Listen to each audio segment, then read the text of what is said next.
그래서 꼭 그냥 설교 제목만 잘 기억해도 괜찮아요. 예를 들면 우리가 신앙생활 하면서 이 제목 하나만 딱 가지고 살아도 괜찮은 것 같아요. 내가 은혜의 통로 돼야지. 내가 누구를 만나든 어디에 가든 은혜의 통로가 돼야지. 여러분, 은혜가 없으면 하나님의 영광이 안 되잖아요. 우리가 작년 1년 동안 일했죠. 많은 사람의 감사로 은혜가 더하여 넘쳐서. 그 은혜가 더해지고 끝나는 게 아니죠. 결론이 뭐예요? 결론이 하나님께 영광을 돌리게 되는 거예요. 돌리라가 아니에요. 돌리게 돼버려요. 뭐가 있으면요? 은혜가 넘치면. 꼭 은혜의 통로가 돼야 돼요. 그래서 여러분 이래야 돼요. 내가 누구를 만났어요. 근데 내 속에도 은혜가 넘쳐. 신기합니다. 하나님께 쓰임받고 성령님께 쓰임받잖아요. 그럼 내 속에 은혜가 넘쳐요. 뭐 기도해서가 아니에요. 신기해요. 그래서 여러분 은혜의 통로가 되시기를 바라요. 가족을 만나든 친지를 만나든 이걸 놓치면 안 돼요.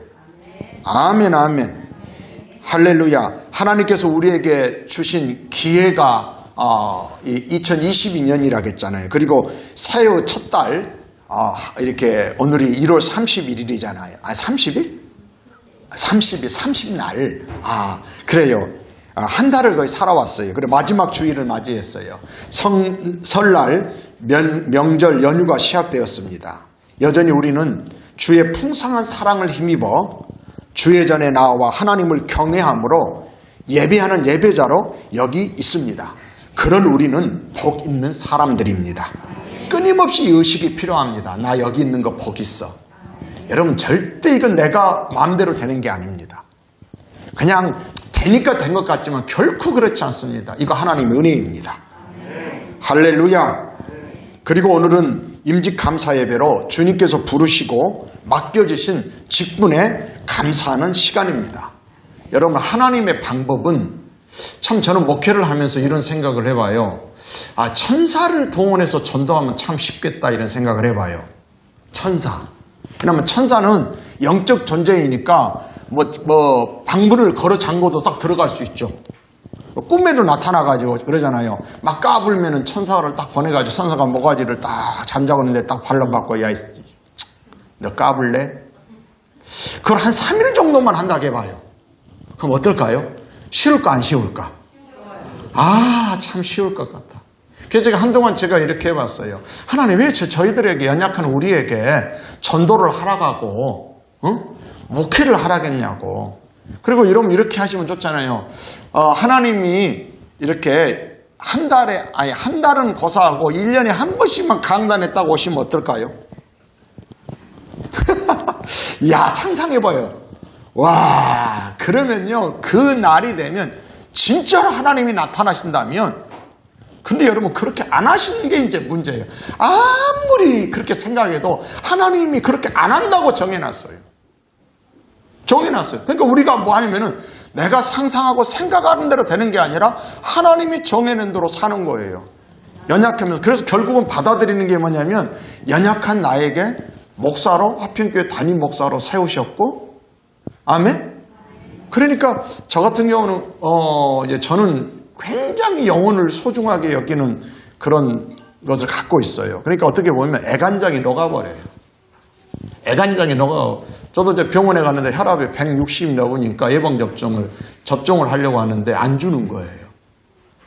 제가 그제 이제 예방접종 3차 주사를 맞으러 가는데 혈압이 높지, 당이 높아가지. 그냥 제가 며칠 거의 잠을 거의 못 자거든. 그러니까, 왜냐하면 한 영혼을 세우기에 여러분, 그건 전적인 하나님의 은혜거든. 내가 늘 그래요. 만약에 여러분 우리 교회 새가족들이 막 믿음이 자라는 거 절대 그 사람이 그랬어요. 하나님의 은혜예요. 그걸 놓치면 안 돼요. 우리 그러잖아요. 아까 모든 것이 은혜. 내가 오늘 이렇게 찬송하고 예배할 수 있는 거 하나님의 은혜예요. 할렐루야. 당연한 거 아니에요. 목사인 저는 늘 그래요.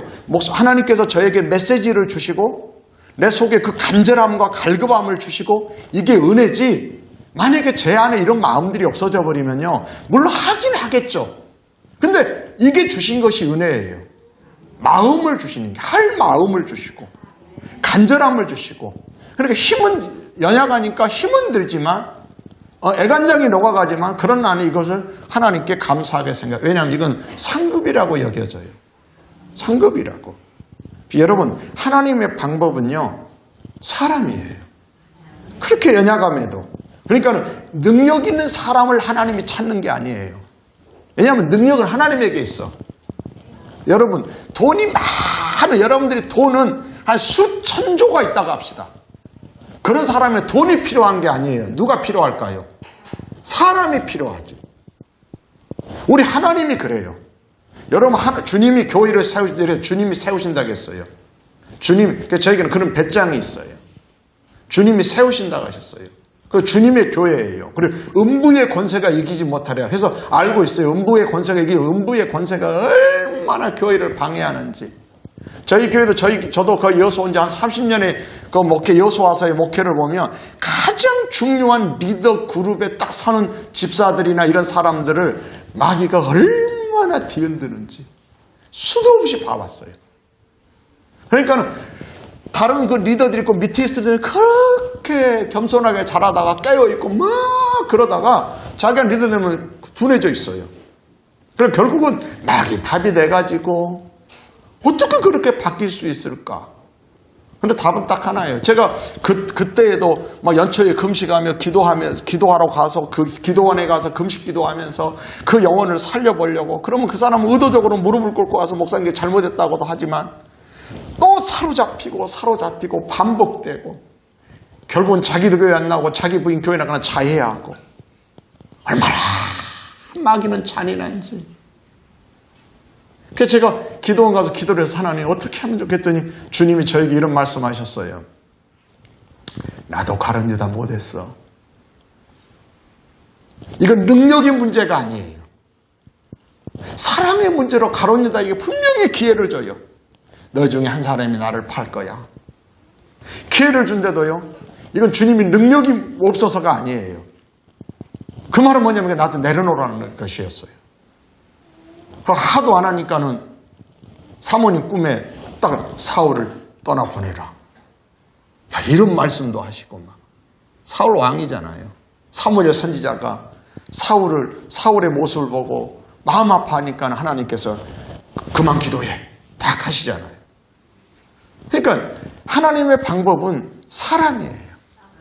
이걸 누가 말했냐면 주로 27년 동안 중국 선교에 지대한 공을 세웠던 허드슨 테일러의 말이에요. 하나님의 방법은 전술도 전략도 기술도 돈도 아니고 언제나 사람이었다는 거예요. 교회도 그렇습니다. 여러분, 교회에도 아까 시작할 때 천사 딱 능력 줘가지고, 예를 들면 우리가 100명이 하는 것보다 한 천사가 일하는 게 훨씬 빠를 거예요. 그잖아요. 딱 하나님 해가지고 만약에 까불면 이런다고 하면 부정적인 말하거나 그러면 이뿔이 딱 돌아가고 이빨을 하나 빼불고 죄지으면 머리카락 하나씩만 뽑아도 내가 보니까 전부 대머리일 것 같아. 근데 연약한 우리에게 교회를 이루어서, 근데 이게 상급이에요. 매일 깨어 있어서 어떻게든지 영혼을 세우려고, 그리고 결과를 내가 어떻게 할 수 없다는 걸 이제 알기 시작했어요. 그렇구나. 그러니까 여러분, 인생 그리 긴 거 아니에요. 결국 금세 시간 지나가는 거예요. 그래서 하나님의 방법은 언제나 사람이었어요. 하나님이 기뻐하는 사람을 만나면, 하나님이 누구를 제일 좋아하는지 아십니까? 순종하는 사람이요. 다시 말하면 말 듣는 사람이요. 돈 많이 있는 사람 아니에요. 능력 있는 사람 아니에요. 그래서 하나님이 사람을 부르실 때요, 진짜 겸손하게 순종하는 사람. 순종하는 사람. 어쩌면 교회 직분자들도 그럴 거예요. 여러분들이 어떤 일을 기가 막히게 교회 일을 해내는 게 아니에요. 저는 교회 일을 어떨 때, 예를 들면 옛날에 뭐 체육대회를 교회 체육대회 나와서 막 남전도에 그다음 회장일 때 뭐 누가 계획을 세우라고, 저 같은 상부님은 그게 다 짜요. 저는 계획, 행정, 기획 이런 것은 학생 시절부터 저는 도사가 됐어요. 그래도 그 마음을 쏟아부기 위해서 막 해보라 하는 거예요. 막 해보라 하는 거예요. 왜냐하면 마음 쏟으면서 성장하니까. 이게 여러분, 예수님께서도요, 예수님이 계속 계시면서 사역하셨으면 더 많은 사람 구원하시겠죠. 여러분, 예수님은 1000년 사실 수도 있죠. 안 그래요? 2000년, 2000년 전에 태어나셔가지고 지금까지 사실 수도 있지. 그러니까 순회하셔. 그러면 오늘 순간이동. 이러면 1분씩만 딱 머물러. 화평교회 1분, 권양교회 툭툭툭 가면 막 그 순간에 주님이 오셔. 할렐루야! 막 다 병이 나았고 막 축복을 하고 기도가 응답된다면 이런 상상을 해본다니까. 주님이 지금도 하실 수 있지. 그리고 막 가난한 사람 오세요 한다고 해봐요. 그러니까 보리떡 5개, 물고기 2마리 가져왔더니 갑자기 이게 금덩어리로 바뀌고 막 다이아몬드로 바뀌면은 막 어떤 일이 벌어지겠어. 근데 주님 그렇게 안 하세요. 사람을 택하세요. 베드로 보세요. 고기 잡는 베드로, 안드레, 야고보, 요한. 서툴기도 하지만 그런데요 끝까지 그들을 포기하지 않으세요. 연약했지요. 부족했지요. 왜냐하면 하나님의 방법은 사람이니까. 그리고 그들을 세워서 일을 하게 하시는 거예요.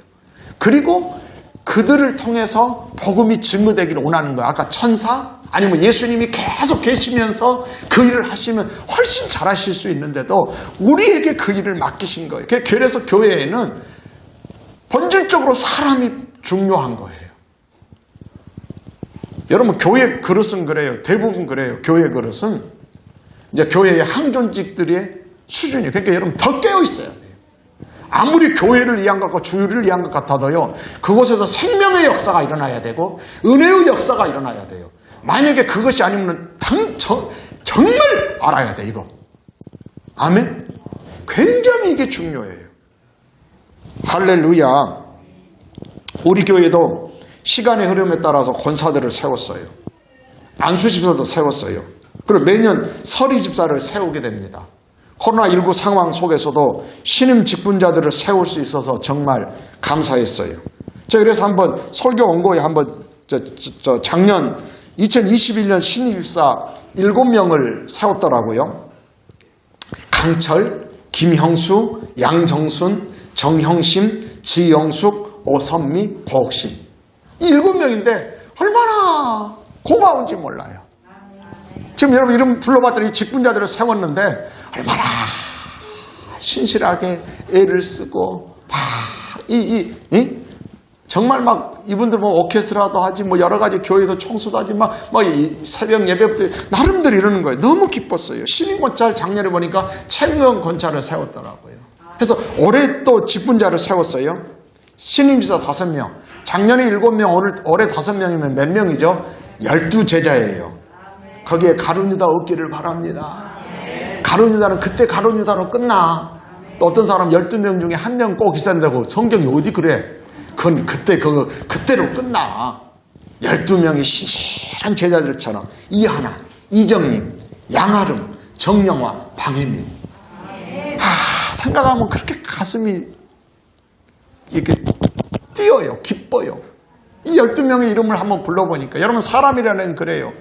우리가 보면 사울을 하나님께서 사무엘상에 보면 여러분 큐티에 가면 나올 텐데 내가 사울을 왕 세운 것을 후회한다고 해요. 하나님이 후회하게 하면 직분해서. 그런다고 해서 여러분 당장 그가 무슨 목이 잘려 죽거나 무슨 왕의 자리에서 나간 거야. 그러나 나중에 딱 어떤 일이 나야 되잖아요. 절대 하나님이 내가 너 세운 거 후회하지 않아요. 화평교회 목사로 하나님이 나를 세우셨어요. 불렀어요. 후회하지 않아야 돼요. 여러분 후회하시면요. 물론 내가 여전히 목사로 있겠지. 그런데요. 중요한 건 하나님의 뜻과 마음을 내가요. 자꾸 어긋나요. 조금씩 어긋나. 어떤 일을 해도. 여러분 직분자들은 이게 굉장히 중요합니다. 아멘. 근데 신임집사, 그다음 올해도 신임고자 3명을 세웠어요. 장인선, 노승보, 박혜정. 이분들 보면 얼마나 감사해요. 물론 전에부터 있었던 권사님들, 안수집사님들, 집사님들. 근데 신임집사들, 일꾼들을 세웠단 말이에요. 왜냐하면 사람이 중요하니까. 근데 여러분 어느 가정에 문제가 있어요. 물어볼게요. 문제가 있다는 말은 착각하면 안 됩니다. 돈 문제 아닙니다. 사람이 문제인 겁니다. 사람들은 돈이 없어서 문제라고 생각하고 그러면 돈이 많이 주어지면 그 문제가 없어요. 전만해요. 사람이 바뀌면 어떤 문제도 문제 아닐 수 있어요. 할렐루야. 하나님의 방법은 사람인 거예요. 아멘 아멘. 가정이나 교회가 문제가 있다는 것은 문제 있는 사람이 있다는 거예요. 문제 있는 사람. 그 문제 있는 사람이 하나님 앞에 회개하고 그리고 하나님 앞에 겸비하잖아요. 그러면 그 사람을 통해 다시 회복의 역사가 일어나는 거예요. 할렐루야. 그래서 여러분 직분자들에게 가장 큰 문제는 그건 뭘까? 여러분 직분을 맡았어요. 직분을 맡았는데 가장 큰 이건 딱 하나 기억해야 돼요. 은혜 없는 직분자. 그 사람이 머무르던 자리가 은혜가 있어야 돼요. 그래서 은혜가 있다는 말은 결론이 뭐여야 돼요? 하나님께 영광이 됐는가를 봐야 돼요. 우리가 뭐 열매를 보면 알아요. 잘 모를 수 있어요. 우리가 하는 것이 우리가 모여가지고 하는 게 아니면 만나가지고 이거 어떤지 모르잖아요. 딱 하면 성령의 기쁨이 있고 하나님께 영광이 돼요. 그리고 교회에 유익이 일어나고 생명의 역사가 일어나고 살리는 역사가 일어나요. 딱 보면 알아요. 그거 그거 아는 거. 만약에 그게 안 됐다면요. 얼른 정신 차리고 해야 돼요. 할렐루야. 아멘. 그래서 은혜 없는 것이 문제예요. 근데 사도 바울은 고린도전서 15장 이러잖아요. 그러나 나의 나 된 것은 뭐로 됐다고? 하나님의 은혜로 된 것이니. 그러니까 은혜는요. 나를 나되게 다시 말하면 하나님이 보시기에 멋진 사람으로 나를 바꿔요. 은혜는. 베드로가 오늘 권면하는 말씀을 통해서 우리 화평교회 직분자들 또 우리 모든 성도들이 은혜의 통로가 되시기를 주의 이름으로 축복합니다. 그러면 은혜의 통로가 되려고 하면은 나는 무엇을 해라 보다 저는 그래요. 여러분 착각하면 안 됩니다. 만약에 교회를 다니면서 그 사람이 술을 끊었다, 담배를 끊었다, 헌금을 잘 드린다, 예배를 드린다, 천만에요. 30년을 해도 의식이 안 바뀌면 그건 신앙생활 한번 보세요. 여러분 주변에 코로나19 상황에서 교회 권사, 장로, 안수집사라도 교회 안 다니는 사람은 수두룩할 겁니다. 오히려 근데 지금 이 코로나19 상황 속에서 얼마나 더 영적으로 깨어있고 깊어지는 성도들이 많은데요. 우리 교회 나는 그걸 원하고 있어요. 코로나19 이 상황 속에서 영적인 믿음이 깊어지지 않은 것처럼 어리석은 사람이라고 나는 그래요. 나 역시도 마찬가지고 훨씬 2년을 돌아보면은 깊이 있게 나를 하나님이 성숙시키세요. 성숙시키세요. 그 의식이 굉장히 어떤 의식을 갖고 사느냐. 베드로는 이렇습니다. 만물의 마지막에 가까웠으니 그래요. 만물의 마지막에 가까웠으니 이 의식이 없이요. 뭐 기도하고 뭐 사랑하고 섬기고 그 오래 못 가요. 의식이 딱 있어야 돼요. 저 같은 경우는 하나님이 기뻐하는 거 나 이 길 갈 거야 그래요. 정말 힘들고 어떨 땐 뭐 해도요. 나 이 길 갈 거야. 나 이 길 갈 거야. 나 이 길 갈 거야. 끊임없이 나는 그래요. 왜? 주님 앞에 설 날이 있으니까. 아멘? 그래서 여러분 정말 의식을 가지고 살아야 돼요. 주님 앞에 서게 될 거라는 거예요. 그래서 여러분 그러기 위해서는 초심 잃지 말자고 맨날 그러잖아요. 여러분 다 복잡한 거 없어요. 늘 했던 말을 다시 자기한테 해봐서 초심 잃지 마. 초심 잃지 마 진짜로. 그럼 여러분 이렇게 생각하면 돼요. 권사들은요 집사 때 생각해 보면 돼요. 내가 권사들을 딱 교육시킬 때 하는 말이 있어요. 권사로 피택돼서 피택자 교육을 지방에서 하잖아요. 올해도 교회 제가 이제 권사 교육을 영상으로 보냈는데 영상으로 하는 걸 이놈은 코로나 시대니까 모이지 못하니까 피택자를 지방에 교육을 맞춰야 지방에 교회에서 할 수 있거든요. 뭐라고 하냐면 마지막 제가 딱 하는 말이 있어요. 권사 여러분, 권사 피택자 아직 집사지. 여러분들이 우리 교단은 그래요. 집사로서 7년 이상을 해야 되고 그러니까 자격을 갖추고 7년이에요. 단지 7년의 의미가 아니에요. 횟수가 아니에요. 7년을 지나고 나이는 만 45세 이상이어야 돼요. 그러면 얼마나 이분들이 신실하게 인정받았으니까 권사로 피택했겠잖아요. 뭐 이런다고 하면 뭐 주일 성수를 계속해 왔거나 절대 잊지 말아라. 집사 때만큼 더 이상은 떨어지지 마라. 더 잘하면 더 좋고 자기 이치를 그 정도만 생각하면 돼요. 안수집사들한테도 마찬가지예요. 초심 잃으면 안 돼요. 근데 여러분 초심이 뭘까요? 여러분 뭐라고 생각돼요? 처음에 여러분들이 교회 왔을 때 우리 아까 신임 집사들이 얘기했어요. 늘 진짜 감사해요. 진짜 감사해요. 내가 이제 신임지사 오래 세운다고 하면서 그 신임지사 5명의 카톡을 보냈는데 정말 감사하고, 제가 부족한데 집사로 세워주니 감사하고. 나는 이 이야기들을 권사님들도 들어야 돼, 사실은. 응? 안수 집사들이 그래야 돼. 안 그렇습니까, 여러분? 나를 특별하게 이렇게 더 교회의 리더로 세워주신 거 고맙게 여기고 감사하게 생기고. 그러니까 초심이 다른 게 아니에요. 고마워하는 마음이에요. 진짜 작은 것도 감사하고 감격하고 고마워하고, 어떠면 그게 겸손의 마음이에요. 겸손의 마음. 초심 잃으면 안 돼요. 교만은 패망의 선봉이에요. 베드로 사도가 이렇게 말해요. 마귀를 대적하라 막 이렇게 얘기하는데 뭐라고 그 앞에 이야기하냐면 이래요. 겸손하라고 그래요. 다시 말하면 우리가 보면 겸손은 자세죠. 여러분, 어떤 운동이나 경기를 할 때 자세가 높은 사람은 쉽게 자빠져요.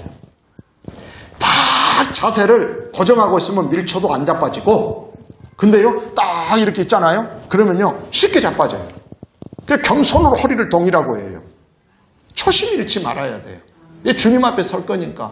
여러분, 에베소 교회의 요한계시록에 보면 에베소 교회의 그 성령께서 책망하는 게 있어요. 그러나 너를 책망할 것이 있나니. 근데 이게 무슨 잘못해서 책망한 게 아니에요. 보실래요? 이렇게 나옵니다. 수고도 하고 참고 견디고. 잘하죠? 수고합니다. 참고 견딥니다. 게으르지 아니한 것을 안다고 그래요, 하나님께서. 맞아. 너 참고 견디고 게으르지 아니하고 수고 열심히 하구나, 알아. 그런데 너를 책망할 것이 있다고 그래요. 처음 사랑을 버렸다고. 그러니까 어쩌면 우리 교회예요. 오래 다닐수록 제가 우리 교회 서로 사랑하는 공동체의 의미가 뭐냐면은 사랑을 버려버린 거예요. 처음 사랑. 참에는 여러분, 사랑하면 좋은 게 있죠. 고마워합니다. 감사합니다. 기쁩니다. 반갑습니다. 응? 뭐 오가며 그 집 앞을 지나가 나도 모르게 막 더 가고 싶고 보고 싶고 막 이런 게 있잖아요. 초심 잃지 말았어야 돼요. 그리고 두 번째 뭔지 아세요? 종말의식 가진 사람이 심판받을 걸 생각해야 돼요. 자, 이건 굉장히 중요합니다, 여러분. 우리는 우리의 삶에 대해서요, 만약에 이것이 없다면 사도 바울이 고린도전서 15장 부활장에서 말해요. 우리가 부활이 없고 심판이 없다면 막 살자는 거예요. 안 그래요? 뭐하러 절제하며 삽니까? 뭐하러 억울한 일 당합니까? 나도 뭐 말해 불고 뭐해 불고 살지. 근데 주님 앞에 심판받아요. 그리고 여러분, 그리고 훗날 주님 앞에 서서 심판받을 뿐만이 아니라 내 삶에 내가 선택하고 뿌린 것이 내 미래를 결정해요. 기가 막힌 겁니다, 이건. 이게 히브리인들은 이 사상이 철저히 있어요. 우리나라는 복음이 들어올 때 교회가 약간 이게 미숙해요. 약간 여행을 바래요. 맨날 하나님께 구해요. 막 구하면 주는 줄 알아요. 막 맞지요. 그건 진짜 기뻐서 주는 게 아니라 달래려고 주는 것일 수도 있잖아요. 응? 교회도 마찬가지예요. 그 사람이 옳아서 축복하는 게 아니라 교회를 위해서 너를 축복한다고 하나님 그렇게 말씀하실 때가 있어요. 그러니까 정말 심판받을 것을 생각하는데 그건 뭐냐면은 죽어서 주님 앞에 서서만이 아니라 내 삶이, 그리고 더 놀라운 사실은 내 삶이, 나는 죽었는데 그 하나님의 은혜가 우리 자녀들에게 가는 거예요. 그러니까 여러분 이 다짐을 해야 돼요. 우리 자녀들이 살아가는 길에 하나님의 은혜가 쌓여 있어야 돼요. 아무리 생각해 보세요. 여기 아무리 내가 마실 물을 먹고 싶어도 계속 그것도 어쩌다가 1시간에 한 방울씩 독약이 떨어져, 동물이. 그럼 내가 아무리 노력해도 이건 동물이요. 그러니까 우리 자녀들의 삶 가운데 하나님의 은혜가 할렐루야. 그래서 베드로 사도는요, 오늘 본문 앞에 보면은 그리스도께서 이미 육체의 고난을 받으셨으니 너희도 같은 마음으로 갑옷을 삼으라. 이는 육체의 고난을 받은 자가 죄를 그쳤음이라. 그럼 2절. 그 후로는 다시 사람의 정욕을 따르지 않고 하나님의 뜻을 따라 육체의 남은 때를 살려야 함이라. 사람의 정욕을 따라 살지 말고 육체의 남은 때를 누구 뜻을 따라 살아? 그러니까 여러분, 심판받을 걸 생각하면서 하나님의 뜻을 따라 살아가는 사람이 돼야 돼요. 그리고 계속 뒤에서 이야기하는 게 4절 보면 이러므로 너희가 그들과 함께 그런 극한 방탕에 다름질하지 아니하는 것을 그들이 이상히 여겨 비방하나 그들이 산자와 죽은 자를 심판하기로 예비하신 이에게 사실대로 고하리라. 베드로는 지금 이 얘기를 하면서 종말에 대한 얘기를 하면서 심판하실 이 앞에 설 거란 말이에요. 심판을 의식하고 말하고 있는 거예요. 그리고서 오늘 본문을 읽었던 7절부터 고면하는 게 뭐냐면 만물의 마지막이 가까웠다. 그 다음에 뭐라고 하면 그러니까예요. 우리는 알기는 알 수 있어요. 와, 지금 이래. 근데 알고 그것을 거기에 맞게끔 반응을 보이는 사람이 있는가 하면은 알아도 안 하는 사람이 있어요. 베드로가 이렇게 말해요. 그러므로 그러잖아요. 만물의 마지막이 가까웠으니 그러므로 너희는 정신을 차리고 근신하여 기도하라. 무엇보다도 뜨겁게 서로 사랑할지니 사랑은 허다한 죄를 덮느니라. 서로 대접하기로 오망 없이 하고 각각 은사를 받은 대로 하나님의 여러 가지 은혜를 맡은 선한 청지기 같이 서로 봉사하라. 그럼 또 뭐라? 만일 누가 말하려면 하나님의 말씀을 하는 것 같이 하고 누가 봉사하려면 하나님이 공급하시는 힘으로 하는 것 같이 해라. 그리고 딱 이는 왜 그렇게 해야 됩니까? 하나님이 영광을 받으시도록. 여러분 직분자들은 그래야 돼요. 또 아까 말해 은혜를 끼쳤는가를 봐야 되지만 또 하나님께 영광이 됐는가예요. 이거 놓쳐버리면 안 돼요. 무엇을 위해서 내가 어떤 것들을 했는가. 기도도 마찬가지고. 그래서 여러분 성경에 보면 기도에 대한 권면은 대부분 앞에 서술어가 붙어 있어요. 기도해라 이렇게 없어요. 거의 없어요. 한번 기도해라 할 때 앞에 붙은 서술어 아는 것부터 해봐요. 에? 오케이. 아, 쉬지 말고 기도하라. 내가 지금 상 주려고 지금 딱 생각을 하고 있는데 일단 쉬지 말고 기도하라고. 어떻게 기도하라고? 그냥 기도하라 아니에요. 쉬지 말고 기도하라. 또? 에? 에? 아, 그래. 감사함으로 기도하라. 그잖아요. 아무것도 연연해 오직 너희 감사함으로 기도하라. 또? 오늘 그거 나오잖아요. 근신하여 정신 차리고 기도해. 그거예요. 그냥 기도하라가 아니에요. 여러분 겟세마네 동산에서 예수님은 제자들에게 뭐라고 했어요? 기도하라고 했는데 뭐라고 말했어요? 시험에 들지 않게 깨어있어 기도해. 여러분 기도는 그냥 기도하라가 안 했어요.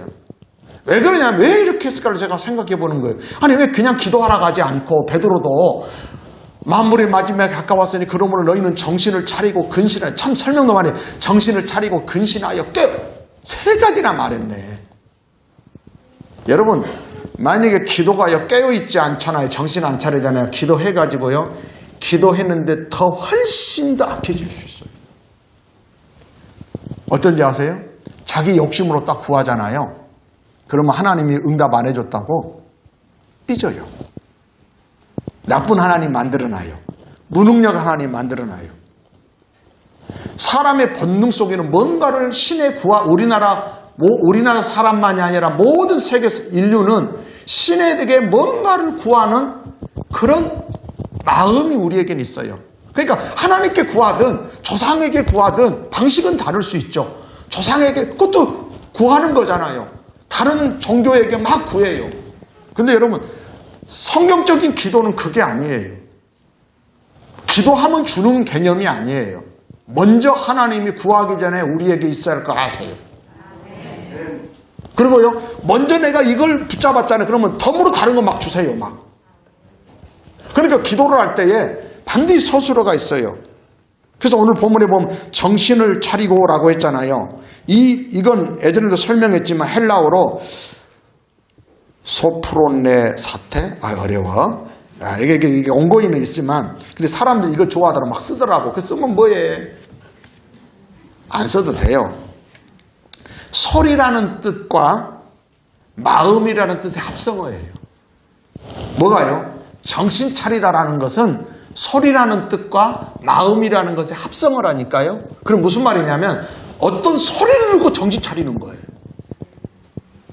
어떤 말을 듣고요. 대부분 사람들은 거기서 무너져요. 여러분 에덴 동산도 마찬가지예요. 아무 얘기 안 들었을 때는 에덴 동산에서 그들은 에덴을 누렸어요. 하나님이 주신 모든 것들을. 에덴은 즐거움, 낙원, 기쁨, 행복이잖아요. 근데요, 뱀이 강경하게 와가지고 뱀의 목적은 딱 하나죠. 그걸 빼앗으려고 하는 거, 그 에덴에. 그래가지고 뭐라고 하냐면은 하나님이 동산에 있는 모든 거 못 먹게 했어? 그러니까 아니 먹을 수는 있지만 뭐 먹으면 죽을까 이렇게 얘기를 하다가 마귀가 딱 나중에 사단이 그러잖아요. 안 죽어 그래요. 죽지 않고 너희들의 눈이 하나님처럼 밝아질 거야. 이 소리를 들었어요. 그러니까는 마음이 어떻게 움직입니까? 자꾸 쳐다보니까는 하나님의 말은 죽을까 보다도 사단의 그것이 그 아담과 하와를 지배해요. 그래서 저는 그렇게 생각했어요. 선악과를 따면 왜 에덴 동산을 잃었을까? 마귀하고 왜 말을 섞냐고. 거절해야지. 여러분 입으로 들어가는 것만이 아니라 귀로 들어가는 것이 거의 영혼을 죽일 수 있고 살릴 수 있어요. 그래서 여러분 왜 은혜의 통로가 되냐면은 여러분들은요 어떤 말들이 그냥 욕을 하고 뭐해서가 아니라 그 말이 독이 될 수도 있어요. 시편에 보면 이래요. 왕은 입술에 은혜를 머금으니 무슨 입술? 은혜를 머금은 입술. 요즘 마스크 쓰니까 잘 모르겠지만은 은혜를 머금은 입술. 그래서 하나님께서 정토록 그의 왕에게 영원히 복을 주시리로다 그래요. 여러분 우리 하평교회 직분자들은 꼭 이러기를 바라요. 은혜를 머금은 입술이 되기를 바라요. 할렐루야. 그래서 정신을 차리다라는 것은 소리를 듣고 마음. 그래서 다윗은 그러잖아요. 막 사람들이 혀로 아첨하고 막 그래도 오직 나는 주의 풍성한 사랑을 입어 주의 전을 향하여 어잖아요. 하나님을 경외함으로 예배하리라. 그러면서 그들은 아첨하고 막 말을 혀로 어짜고 막 해도요. 자기는 끊임없이 거기에 영향을 받지 않으려고. 그게 근신인 거예요. 정신 차린 거예요. 그게 정신 차리고 있는 거예요. 여러분 대부분 신앙들이 무너지는 건요. 말을 듣고 그래요. 그게 나를 죽이는. 여러분 우리가 혹시나 먹다가 이건 아니다 합시다. 밭에 부추를 뱉다가 합시다. 그러면 마른 것도 있고 건물도 있고 그러잖아요. 그럼 콜라를 넣고 먹어야지.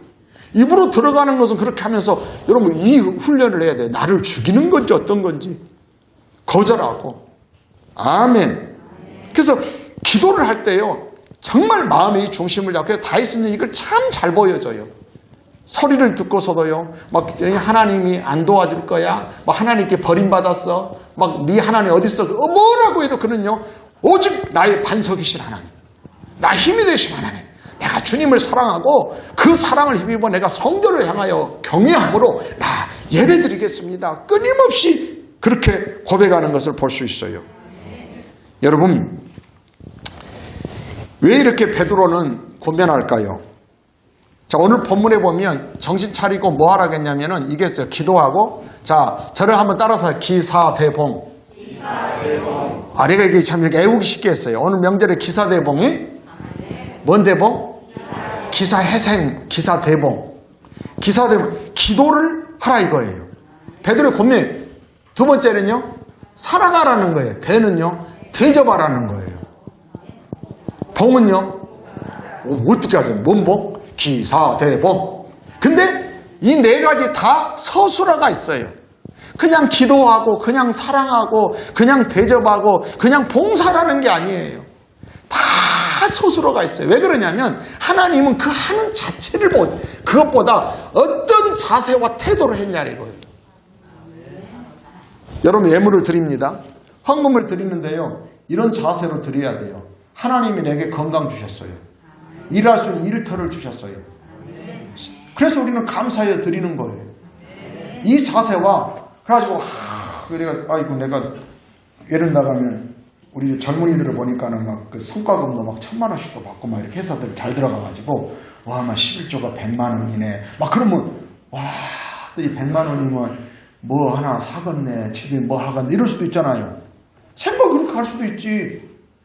근데 하나님은 가만히 그 생각을 들거든요. 야 누가 너 건강 줬어? 누가 그 생명 주셨어? 이것이 완전히 다른 거예요. 완전히 달라요. 그러니까 여러분 기도는 아까 어떻게 하라고요? 정신을 차리고 근신하여 깨우기. 사랑은요?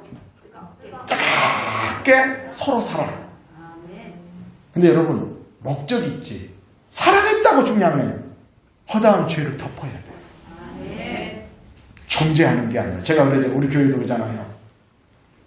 불평이나 원망하면요. 제가 보니까 신앙생활 하면서 이것은 절대 살아나는 법을 본 적이 없어요. 다른 건 몰라도 이러면 이게 그래서 하나님이 그토록 민수기 14장에 너희 원망하는 말을 내가 들었다. 맹세코 그러잖아요. 너희가 원망하는 말 들었어. 내가 너희 말이 내 귀에 들린 대로 갚아줄 거야. 딱 하시잖아요. 다른 건 몰라. 좀 서툴 수 있어. 좀 어떤 것은 뭐 연약할 수 있지. 근데요 그렇게 하시는 거예요. 그러니까 여러분 이 했다고 되는 게 아니에요. 사랑은 어떻게 한다고요? 서로 뜨겁게. 이게 도대체 뭘까? 뭐 이 설명하려고 하네요. 그리고 허다한 죄를 덮어주는 거예요. 분별을 하다 막 이렇게 막 들추어내고 이러는 것이 아니라. 그러나 제가 이랬잖아요. 불평과 원망은 내가 이건 절대로 여러분 코로나19 확진자를 숨겨야 됩니까? 어떻게 됩니까? 국가의 사명은. 그걸요 몇 명이라고 질리도록 옵니다. 안전문자 보면은 뭐 도청에서 오지. 제가 놀라운 것은 광주 가면 광주시에서 오고요. 목포 가면 목포시에서 오고. 아이 막 질리도록. 왜냐하면 그것은요 사실 알려야 맞는 거예요. 나는 그걸 착각했어요. 나는 성도를 보호하고 개인이 회복되기를 기다리고 있는데요. 이제 제가 그랬잖아요. 절대 불평과 원망은 내가 감추지 않겠다고. 왜냐하면 다른 영혼을 죽여요. 근데 연약함은요 괜찮아요. 들추어내는 게 아니라 그걸 잘 지켜내는 거예요. 그 다음에 대접은 어떻게 하라겠어요? 원망 없이요. 대접은. 그 다음에 봉사는요.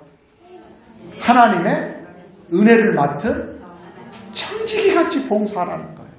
꼭 이거 잊지 말았으면 좋겠어요. 여러분 은혜와 관련된 거예요. 그래서 오늘 설교 제목이 뭐라고 다시 복음 앞에 뭐가 되자고요? 꼭 우리 교회 직분자들 꼭 그러십시오. 은혜의 통로가 돼야 돼요. 은혜가 있으면 하나님께 영광이 되는 거예요. 은혜 없는 직분자 되지 마세요. 그리고 여러분 은혜 받으려고 몸부림치다가 은혜 받는 게 아니에요. 여러분 이렇게 말해서 베드로는 이렇게 말해요. 하나님은 겸손한 자들에게 은혜를 베푼다 그랬어요. 은혜 없는 교만해져 있는 거예요. 겸손한 자들에게 은혜를 베푸시느니라 그렇게 말해요. 그리고 하나님이 능하신 손 아래서 겸손하라. 때가 되면 너희를 높이시리라 이래요. 베드로가. 그래서 여러분 꼭 은혜의 통로가 돼요. 그런데 은혜의 통로가 되려고 하면 은혜의식이 강해야 돼요. 나 은혜 받은 거예요. 사도 바울은 그러잖아요. 은혜로 내가 됐어. 나의 모태로부터 나를 택정하시고 은혜로 나를 부르시니 그래요. 은혜로 나를 불러주셨어요. 정말 여러분 영적으로 깊어질수록이요. 하나님을 까불 수가 없습니다. 진짜로 하나님 제대로 안다고 하면 목사님 저는 더해져요. 정말 두렵고 하나님 제발 저 버리지 마세요. 이 연약하니까 버리지 마세요. 여러분 생각해 뭐 하나님이 천만에요. 사울도 버린다고 해요. 후회한다고 하셔요.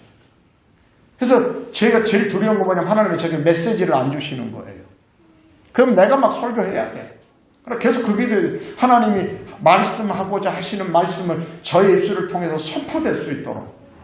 할렐루야. 이게 그래서 통로인 거죠. 그래서 베드로는 그러잖아요. 말할지라도 하나님의 말씀을 하는 것 같이 하고 봉사할지라도 어떻게 해요? 하나님이 공급하시는 힘으로 하는 것 같이 하라는 거예요. 그게 은혜의식인 거예요. 뭐 내가 봉사해. 내가 드렸어. 내가 얼마나 바쁜데 시간 내서 와서 했는데 그럼 하나님이 우리가 하나님 얼굴을 안 보이니까 그렇지 하나님 보고 이럴 거예요. 뭐 그건 네 시간이요?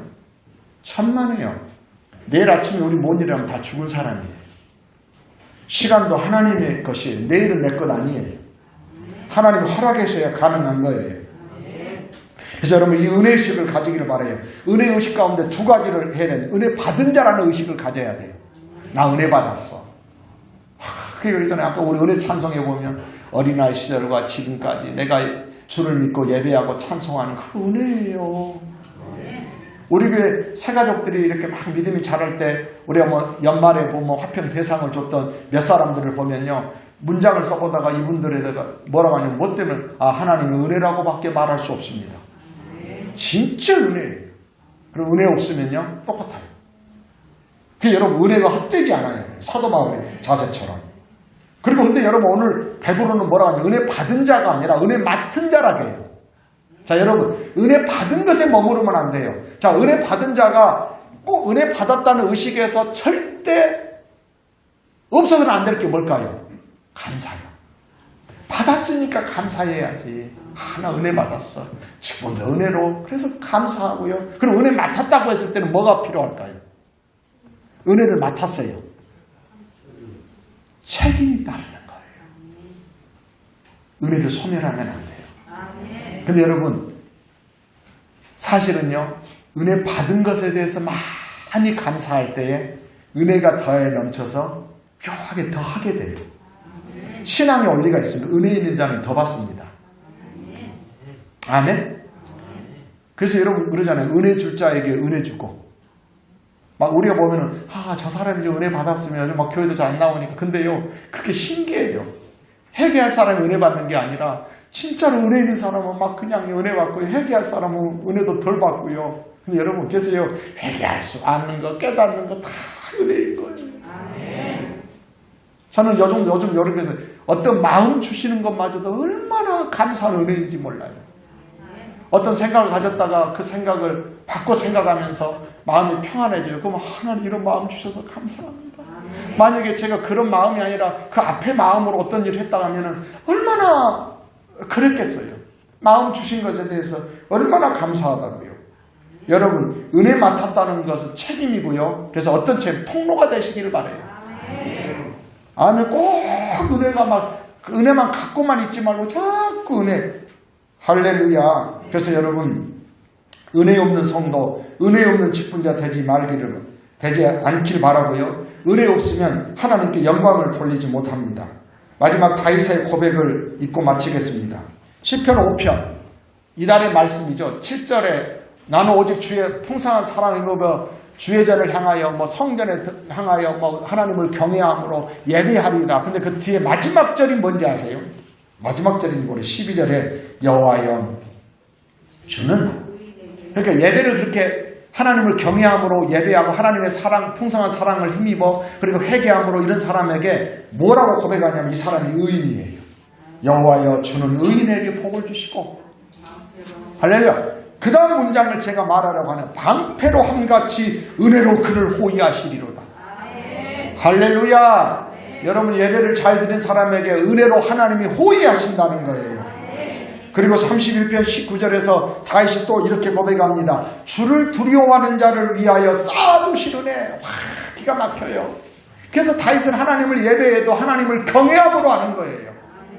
여러분, 하나님을 두려워함으로 절대 은혜 없는 직분자 되지 않기를 몸부림치기를 바라고요. 그래서 주를 두려워하는 자를 위하여 쌓아두신 은혜, 곧 주께 피하는 자를 위하여 인생 앞에 베푸신 은혜가 어찌 그리 큰지요. 그래서 다윗은요, 시편 57편에 보면 하나님의 은혜를 사모하고 사모합니다. 시편 57편 1절 하나님이여 내게 은혜를 베푸소서, 내게 은혜를 베푸소서 반복합니다. 할렐루야. 여러분, 우리 은혜를 받은 자입니다. 받은 것은 감사로 끝날 수 있지만 많은 사람들이 감사로 끝나면 안 됩니다. 은혜를 오늘 베드로로 말합니다. 직분자는 은혜를 맡은 자입니다. 이건 권사든 집사든 권찰이든 교사든 누구든지 직분을 맡은 은혜를 맡은 자입니다. 그리고 내 하는 사역이나 내 말이나 이런 것들을 통해서 은혜가 흘러가는 은혜의 통로가 되기를 주 이름으로 축복합니다. 시편 45편 2절 왕은 사람들보다 아름다워. 이 멋진 문장이니까 은혜를 입술에 머금으니. 할렐루야. 오늘도 여러분 그런 은총이 기름 부어지기를 원합니다. 여러분의 입술에 은혜가 머금어지기를 바랍니다. 근데 하나님이 가만히 있겠습니까? 그러므로 하나님이 왕에게 영원히 복을 주시리로다. 그런 권사님, 그런 안수 집사님, 그런 집사님, 그런 권찰, 그런 성도 여러분, 그런 은혜를 입술에 머금은 우리 되기를 바라고, 그래서 하나님께서 영원히 복 주시는 그 복을 받아 은혜의 통로요, 복의 통로로 살아가는, 그리고 주 앞에 서는 우리 되기를 주님의 이름으로 축복합니다. 기도하겠습니다. 두 손을